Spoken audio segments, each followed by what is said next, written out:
Hi there, my name's Luke, this is Ben, we're from Patritti down in Adelaide. Thank you so much to the Valley Cellar over there in Victoria for having us today. We're going to talk about a couple of our wines, about 6, and go from there. So thank you so much for being a part of it, and especially with all the tough times that's been happening over there. We really appreciate the opportunity to be able to have a chat, so enjoy. Hey, so I'm Ben. I've been a winemaker here at Patritti for around 15 and a half years. We've just got one of our Cellar staff cruising past with a trolley, if you can hear that sound in the background. So Patritti was actually established in 1926 by Giovanni Patritti. Today we're actually in the suburbs, or in the urban area in the city of Marion. But in the 1920s, this area was quite well known for agriculture, so growing grapes, olives, and market gardens. So as the city grew in the 1950s, by that stage that the family did have their vineyards established here, but that land was compulsorily acquired by the government. So the family went and planted vineyards down in McLaren Vale. So today we still make our wine in the city, in the urban area. We grow our own fruit in McLaren Vale, but we also buy in grapes from all of the premium regions in South Australia, or most of them I should say. And so we make a whole range of whites and reds, and we'll get to go through a couple of the whites and reds today. But that's just a really quick little rundown on us and where we've come from. And we'll kick off with the Pinot Grigio next. Yes. Alrighty, we're going to kick things off with our merchant range of Pinot Grigio, which is just here. Just pour some for Ben. So this one's from Adelaide Hills, from the northern part of the Adelaide Hills. It's actually from a grower vineyard, so we buy this fruit in. Pinot Grigio for us is a really great summer wine or cafe. We're actually sitting outside in our new Cellar area, and just a really good wine for sitting around like this and having a chat. One thing about Pinot Gris or Pinot Grigio wines, that we've found is that quite often they tend to be a little bit neutral, or they lack a lot of flavour, complexity, or aromatics. So what we do with our Pinot Grigio, which I think is the sort of key to looking after our fruit flavour and character, is first of all we hand pick. So we're very careful. So this vineyard is actually quite coloured. The fruit's very, very sort of almost like Coca-Cola colour. So I wouldn't say it's red, but it would be very easy to sort of accidentally make a rosé with this one, which we don't want to do. So we handpick to avoid any skin contact, and then we very gently go to the press. We take a really early press cut for this wine, so it's free run only. So what that means is we're just minimising any colour pickup from the skins. So that means that we don't have to use like a lot of fining agents or a lot of processes in the winery to remove colour, and those processes all tend to remove flavour. So we feel that if we can really gently handle the fruit, gently handle our press program, then we'll be able to retain as much fruit character, flavour, aroma, all those sorts of things, so we're not having to use fining. So a lot of commercial Pinot Grigios actually end up being fined with activated carbon, which is actually the best way to strip flavour and character out of a wine. So that's why we really avoid those processes. And I guess the other thing for this wine for us is the acidity. So we want the wine to be really nice and fresh. It's quite dry, crispy. And so we sort of, picking decisions really important. It's important for all varieties, absolutely. But we do find that northern Adelaide Hills, it's not a super, super cool climate site in the Adelaide Hills. So, but it does get great flavour. So we just want to be really careful that when we're picking that wine and we get that, just to get the acidity right. And then from that, it's just really about really careful handling. In the winery, neutral yeast, and really we just clean this wine up. As soon as it's finished, we sort of start getting ready to bottle. So the idea is to keep it simple, gentle handling of those skins, and then get her off to bottle and just capture all the flavour and character in the bottle. I guess so. Taking away from all of that, this wine is bone dry. It's really, really crisp, super fresh, really, really tight acid. Look, food pairings, it's fairly it's fairly simple. Beautiful, seafood and things that are really, fresh, just just like the wine. It'll go hand in hand. So really, really lovely, and it's drinkability as well. It's so easy drinking, but maybe a little bit too easy, touch dangerous. So that's our Pinot Grigio from the Adelaide Hills, and that's how we're going to kick things off. And next up, we're going to look at our Chardonnay. So next up, we have our Merchant Chardonnay, also from the Adelaide Hills.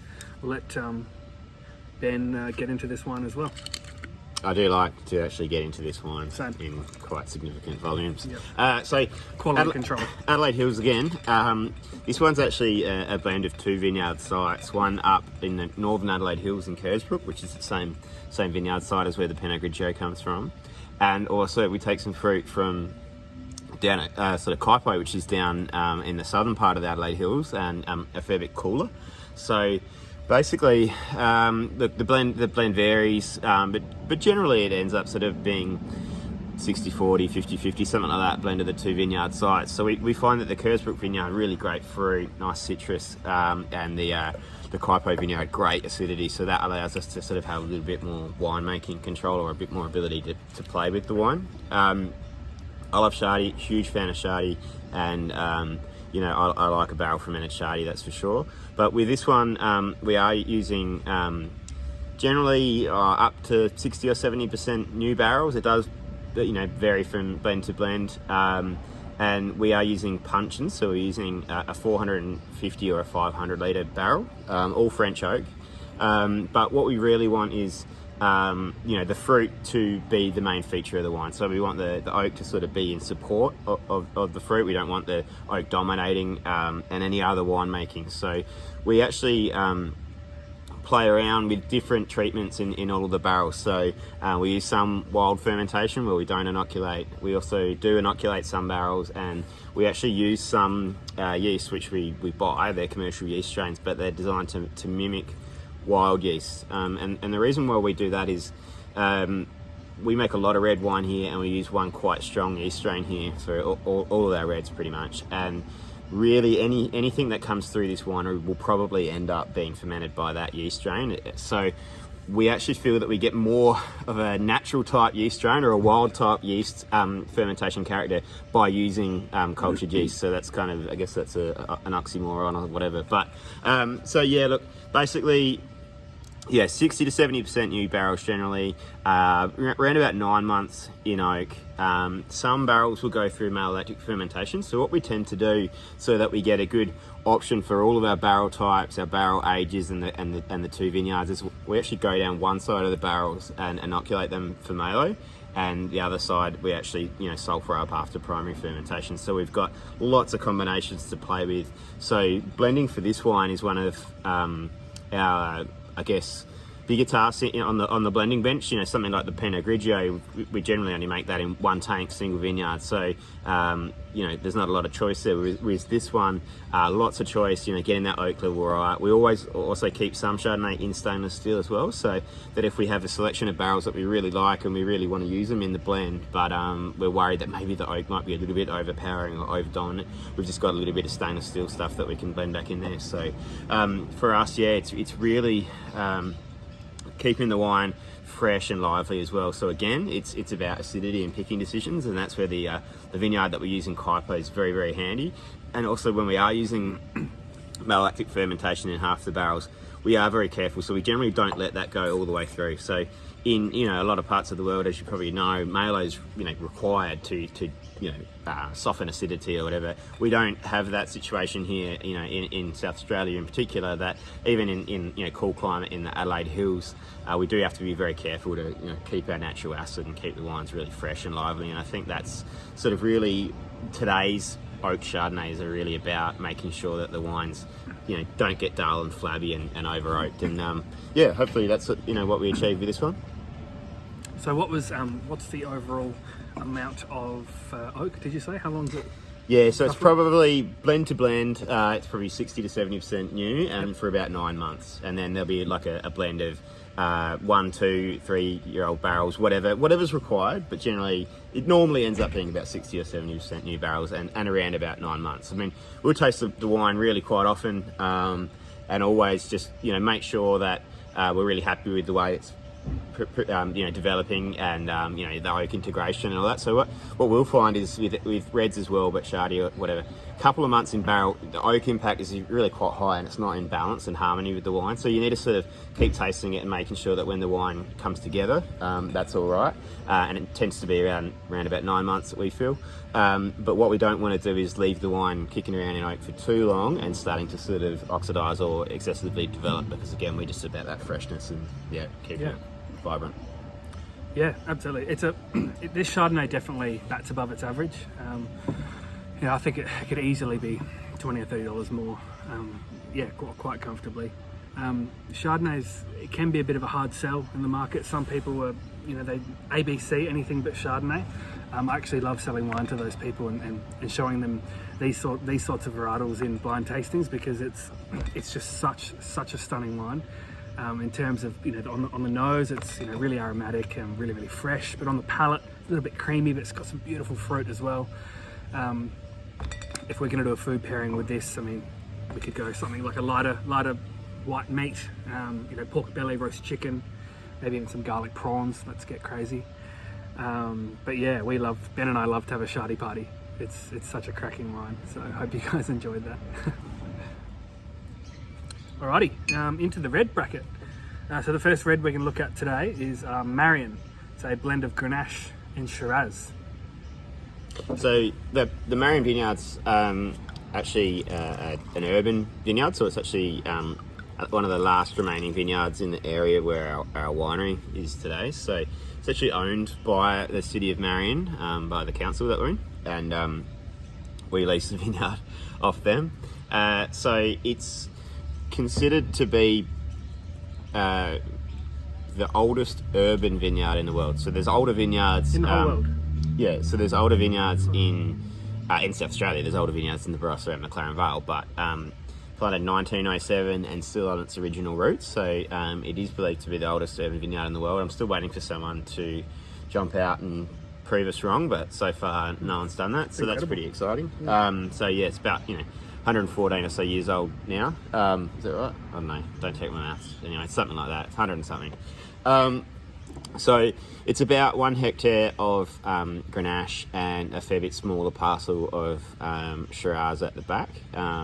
So it's a really amazing vineyard, and it's sort of a reminder as to why this area was an agricultural region in its day before the city sort of grew. In that it just grows so beautifully. We don't need to give it any irrigation. It's actually on the banks of the Sturt River, so it would have been it's an alluvial floodplain. So that would have been why these sites were chosen in the really early days, I guess, along the creek, and access to the water is a basic requirement for life. But also just the soils. So being on the floodplain, the soils are very rich, and the vines just grow absolutely fantastically without any irrigation. Generally, the blends are usually somewhere between 5 to maybe up to 15% Shiraz. It's rare that the Shiraz has been more than that, although we have been doing a lot of sort of reworking and rejuvenation, so sort of replanting some of the missed Shiraz vines. So as we go on with this wine, that it's quite likely that the Shiraz component will grow. Just a really nice mid-weight. It's a really interesting vineyard in that it's quite a unique character that we sort of see in this vineyard year after year, and it's sort of a eucalypt, menthol, or a spicy character. Tony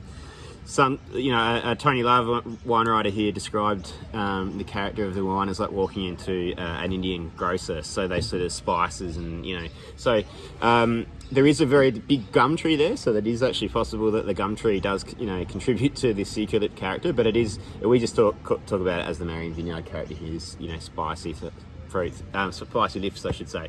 But we get the nice cherry fruit, really nice mid palate weight, plums, and Isn't there a Indian takeaway right there is across the road as well? It's actually a pretty good one as well. So that's possible. Maybe we joke about we have smoke taint from a bushfire. Maybe we have Indian takeaway taint in the vineyard. But anyway, it's a positive thing. Tandoori taint.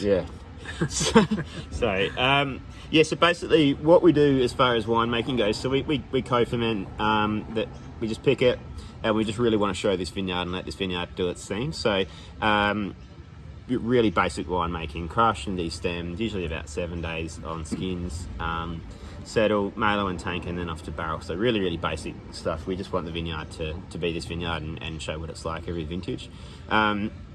Generally just a blend of French and American, and usually older puncheons. So there's sometimes a little bit of new oak might find its way into this blend, but not. Again, we don't want the oak to sort of dominate. We want the vineyard to be able to shine through and do its own thing. So, yeah. And what's the alcohol on this one? I don't know. Probably 14.5, as I guess. 14.5, and that's pretty stock standard across Yeah. a lot of our reds. Is this far? Is it vegan? Yes. It is Yeah. vegan. So pretty much, I'd say that all of our products are vegan these days. Certainly, all of our premium products are. Years ago, we sort of, as soon as we sort of could move away from using any animal products in our wines, or making sure that everything that we were using in the winery was vegan, we sort of did that straight away.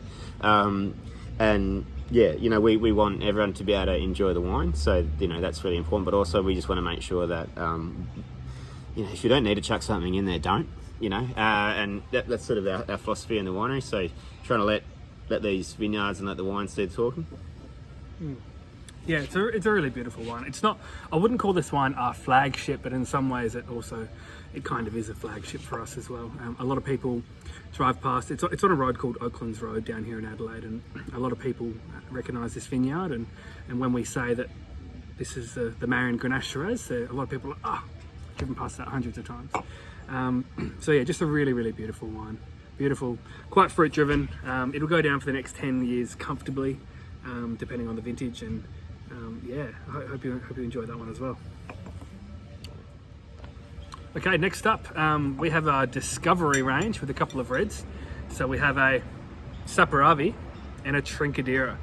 Ben, where do both of these wines originally come from, by the way? So start with the Saperavi. Well, these wines come from this winery. No, the vines come from... Sorry. Thanks, Ben. No. So the Trincadera is it's a Portuguese variety. I've done Saperavi first. He's done Saperavi.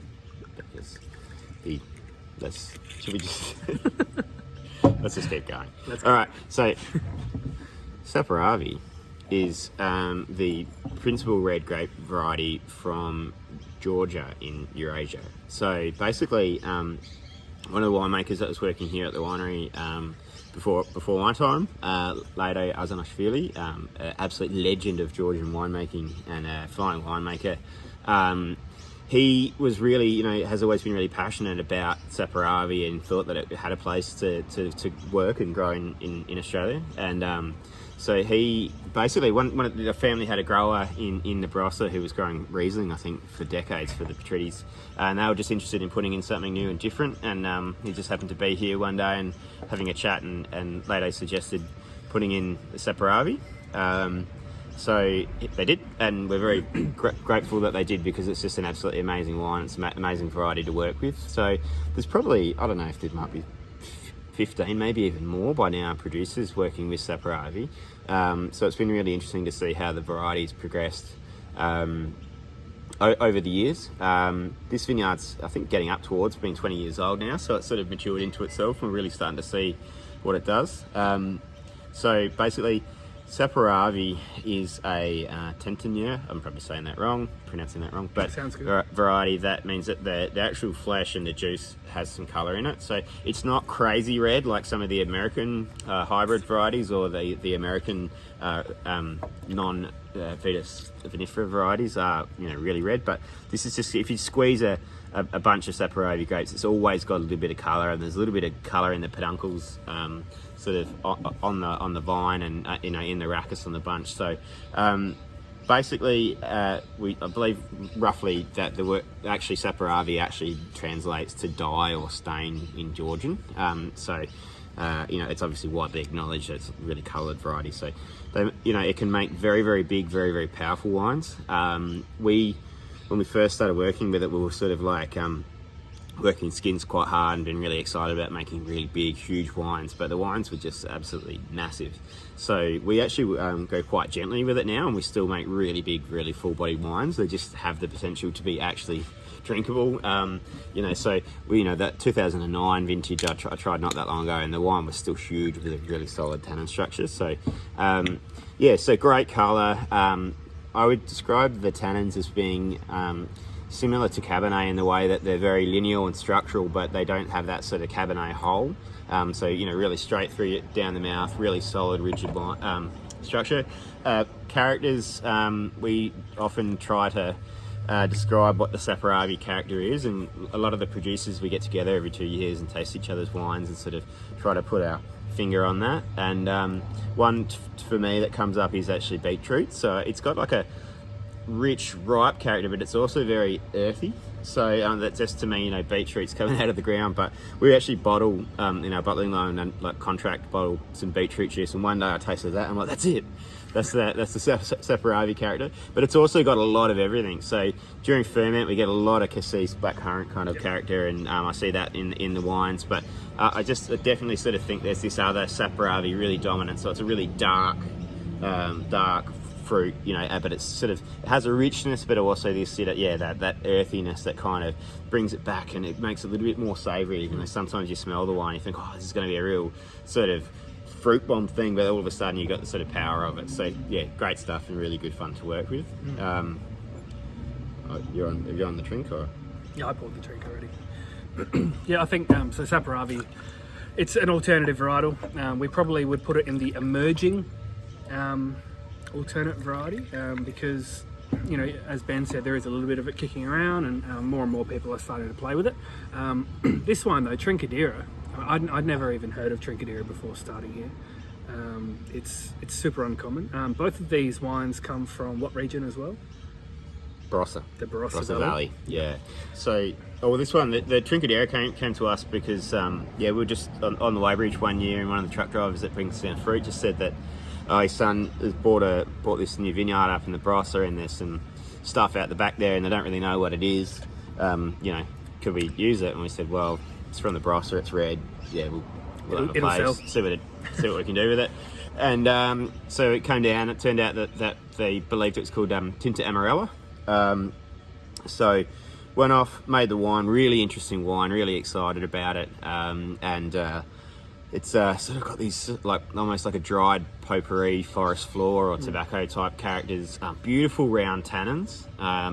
And so we just sort of really, really like the wine, really excited to put it together. And we were just about to release the first vintage that we did, and Jancis Robertson's book came out, and she said that most of Tinta Amarella or whatever should technically be called Trincadera. So we actually changed the label design sort of at the last minute and labelled Trincadera, which is apparently the more correct varietal name for it. But with a little bit of research, it has a history in Australia, and it was often called Black Portugal, and we believe it was for making ruby style fortified or ruby port style wines. And that makes a lot of sense because it's got really nice ruby colour, interesting aromatics, but these really nice soft round tannins. So if you were going to drink a young fortified, you wouldn't have to battle through big tannins. So that's why we think it ended up in Australia. I don't know of anyone else making a Trincadera dry red or a straight Trincadera dry red in Australia. I know that there's little bits and pieces around that are being used in blends and things like that, but very, very, very rare variety really. But I'd love to see if someone else is making one. So if anyone knows one, give us a ring, or I would love to taste it.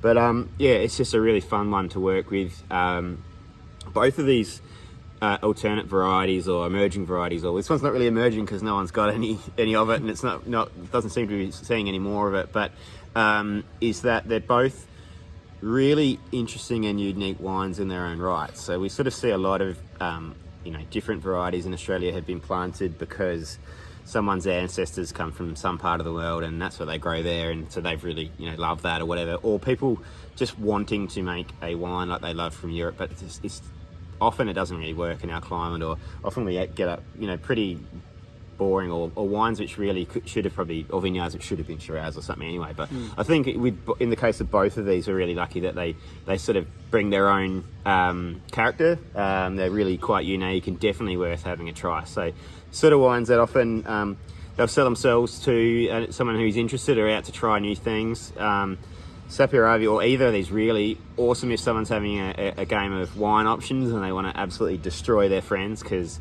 there's no way that someone's going to pull, Trincadeira blind on you or whatever. You're not going to lose that unless they've probably travelled, Portugal and or they work at Patritti, maybe. Yeah. Well, they work here. I would like to think that blind I would guess what these are, but Luke will probably test me one day and I'll do it wrong. But really fun wines, and really hope you enjoy those ones too.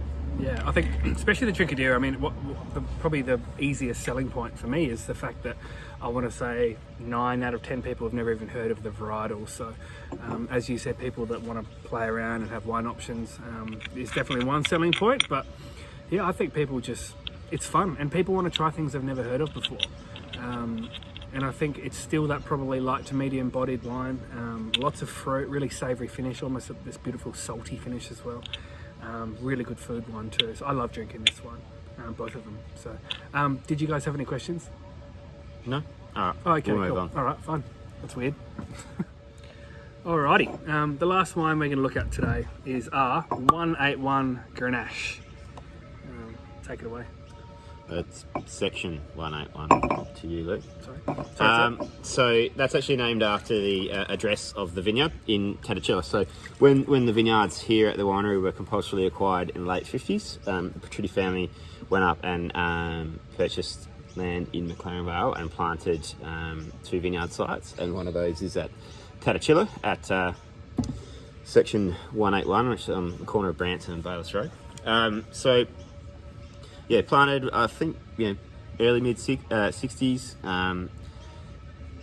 A pretty hard job. It would have been really difficult to establish a vineyard there in the 60s with no irrigation. So it's a sort of elevated site. You can see the beach, or you can see the ocean, I should say. But it does get quite hot, really hard dirt, sort of this red loam stuff over sort of limestone and sandstone, and a really tough place to be a plant, which I think is why it works so well for Grenache. So you get really low yielding crops, a lot of intensity. So this is definitely one of the the biggest sort of in terms of body or intensity Grenache block that I've ever worked with. But I think definitely one of the more full-bodied Grenache blocks in the McLaren Vale region. Just the sort of colour that we get, like every berry is always black, whereas Grenache is famous for never fully colouring up or being quite thin-skinned and big bunches. With these actually really quite loose, small bunches with quite thick skin, and they tend to colour up really, really well. So we do make a bit of a more fuller bodied style Grenache, but it's still got this beautiful mouth feel. So what we do with this one, we sort of crush and handle like some parcels of the vineyard differently. We do a few different picks, so it's all hand picked because they're quite old vines, and you couldn't machine pick them if you wanted to. But we get some of the fruit, we actually whole bunches into an open fermenter, and we just crush a little bit of must on top. And then we have a couple of other tanks where we crush and destem. So we give ourselves different parcels in the vineyard and different fermentation techniques. So we tend to find that the whole bunch component is quite light, or the lighter component, very spicy, get some carbonic sort of characters. And then we have these other, the crush and destems are very, very big and full-bodied, sort of intense Grenache wine. So we sort of got our blending options. We tend to go into larger format oaks, so not 100% sure about this vintage in particular, but we tend to use 650 litre demi-muds, so that's a sort of short, fat barrel like myself, and basically 650 litre, not a lot of new oak, but these barrels do tend to sort of contribute oak character in their second and third year because it's quite thick wood, so basically it does tend to have a little bit of oak character in the blend, but generally not a large percentage with say straightforward is new oak in the blend. And it's really just sort of about blending. But this one, I think it's sort of it shows that it's the mouthfeel and the sort of opulence of Grenache is what's so fantastic about the variety. I mean, sometimes Grenache wines are beautiful and lovely and light and fresh and easy drinking, and this is more in that sort of, you've definitely got a lot more of a fuller wine happening here, but it still has that round, mouth coating and gives you that great whack of fruit, and yeah, that sounds good. I might try it. I think, McLaren Vale, by far Shiraz is king in McLaren Vale, same with Barossa, followed by Cabernet. But Grenache is definitely, it's so sought after now. Every man and his dog wants to grow and drink Grenache down in McLaren Vale. As Ben said before, Grenache, typically the berries are larger with a thinner skin, so less tannin, more juice. Grenache is usually a really, really easy drinking, but this is a really good example of Grenache that's probably stepping up into that more light to medium category. So it's not a wishy-washy Grenache. It's not something that's super light and super thin. It's actually, as you said, it's fleshy. It's got really, really good body. And once again, a really good food wine. So yeah, and this is a Grenache that will age too, so it does. So I recently had a look at some 2012s and 2011, which is pretty average year that we try not to talk about, but this vineyard did pretty well in 2011 because it had really loose open bunches. So but the wines, they just age into this kind of delicious soft, the tannins just get beautiful. So definitely a Grenache that you can put down, and that's, I guess, where I think the best thing that's happened to Grenache in the sort of over the last decade is that people are letting the vineyards be what they are, so it's fine to have a really light wine. It's almost like a rosé if that's what the vineyard wants to be like, and that's really on trend at the moment. But for us, we sort of feel like we make this wine allowing this fruit to be what it is, which is a bit more intense and a bit more powerful. So that's why it gets that little touch of oak and a bit of time in the cellar as well. So we generally are going good 12 months in barrels. I know these days a lot of the trend has been to get Grenache into bottle really early, and that's absolutely fine, and that's probably the right thing to do for a lot of the vineyards out there. But we still feel that this one just wants to sort of have that little bit of time in the barrel hole to sort of soften up tannin wise. But again, like with all our wines, we still want to keep maintain freshness and look after them. So we'll just be tasting those barrels and making sure we rip them out of oak and get it into bottle when they're good to go. So yeah. So I guess finishing up, so we looked at the Pinot Grigio, the Chardonnay, we looked at the Marion Grenache Shiraz, then we had our Saperavi, our Trincadeira, and we finished with our Section 181 Grenache. If you seriously do have any questions about any of these wines, sing out to Mark there at the Valley Cellar door. There's also Lou from Wines of the World over in Victoria as well. And please sing out to us, reach out to us down here in Adelaide. Ben's been the winemaker since 2006 with third generation Patritti family member James as well, who's a lifelong friend of Ben, or since uni anyway. I started all the way back on the 9th of August 2021. So maybe reach out to Ben. Maybe reach out to Ben for all the questions. I'm still learning. Thanks so much for hanging out with us for the last half an hour. Hopefully we'll see you sometime in the future. Cheers. All the best. Take care. See ya.